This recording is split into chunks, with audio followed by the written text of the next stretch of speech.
Most things start simple, and then they get more complicated from there. Today was one of those days where you insisted on doing something you probably shouldn't have, like cooking. Rosaline does not need anyone to cook for her. Servants exist, resources are endless, but you wanted to. Something normal, something warm and ordinary in a life that is rarely either. She is seated at the table, her posture elegant, even in private, watching you move around the kitchen with quiet interest. You're over seasoning, she remarks coolly. I'm not. You protest, and she hums skeptically, and you roll your eyes, turning back to the stove. And that's when it happens. Your sleeve brushes too close to the pan, and you react too slowly, and suddenly you let out a yelp. The pain is immediate, and you jerk your hand back instinctively, knocking utensils aside as you hiss under your breath. Rosaline's on her feet instantly, turning off the stove and rushing at your side. Show me. It's fine, really. Show me. There's no arguing with that tone, and you reluctantly extended your hand, the skin along your fingers and palm reddening quickly, an angry flush spreading where the oil struck. Her expression changes immediately. Part of her fear was due to her own trauma. She had experienced what it meant to burn. She knows the pain of it. And though the pain that you were in right now was nothing in comparison to what she endured, it was still something. And it was enough for her to worry. It stinks, you mutter, and she gently but firmly guides you toward the sink, turning on lukewarm water and positioning your hand beneath it. Her grip is steady, not tight, not painful. You should have been more careful. She chided. There's no blame in her voice, and you can tell that she is concerned. I know.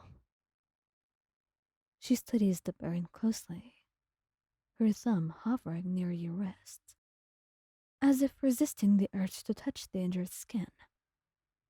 I will not have you brushing this off.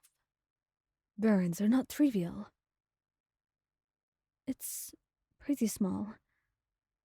And all is well that ends well, right? That's very wrong. This kind of mentality leads to more injuries down the road. You're a fool. Your chest warms, even though she's scolding you. Because you can tell that there is worry behind it. And you can tell that there is a lot of love. A lot of things between you and Rosaline are not outright sad, mostly on her part. But you interpret them anyway, until she's comfortable enough to say them.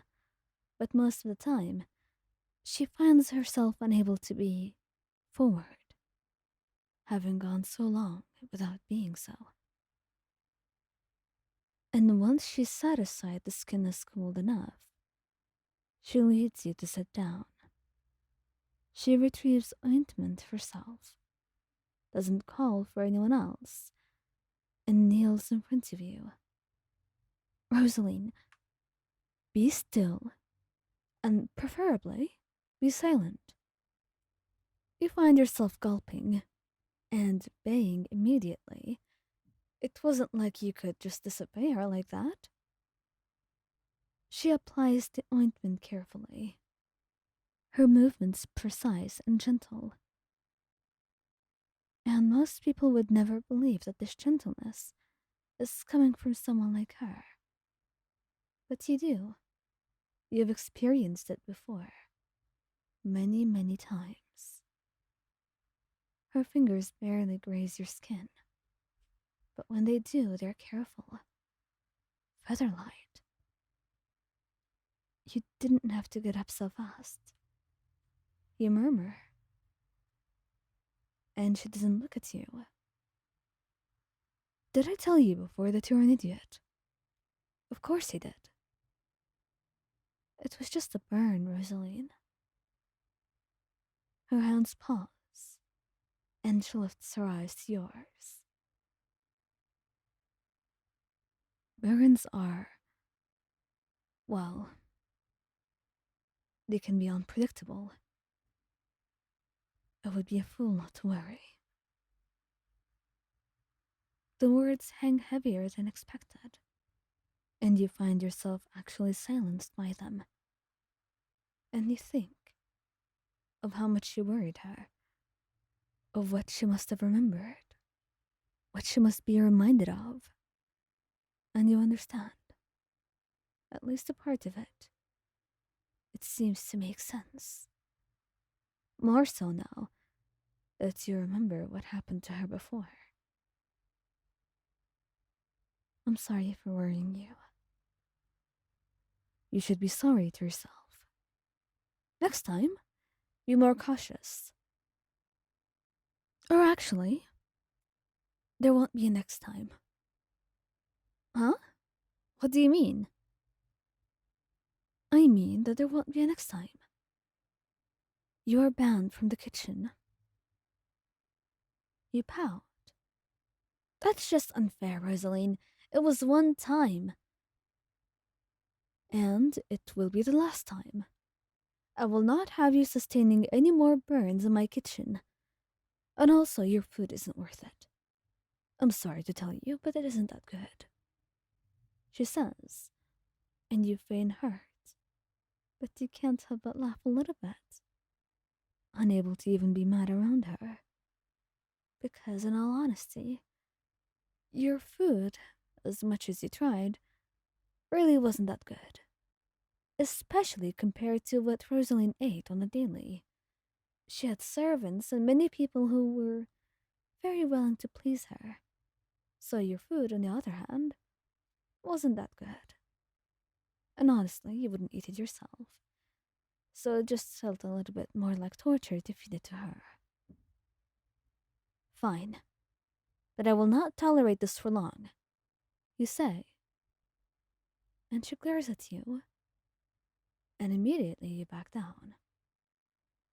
Or, I guess I will have to. We will discuss this later, I hope. You may hope for as long as you want, she says.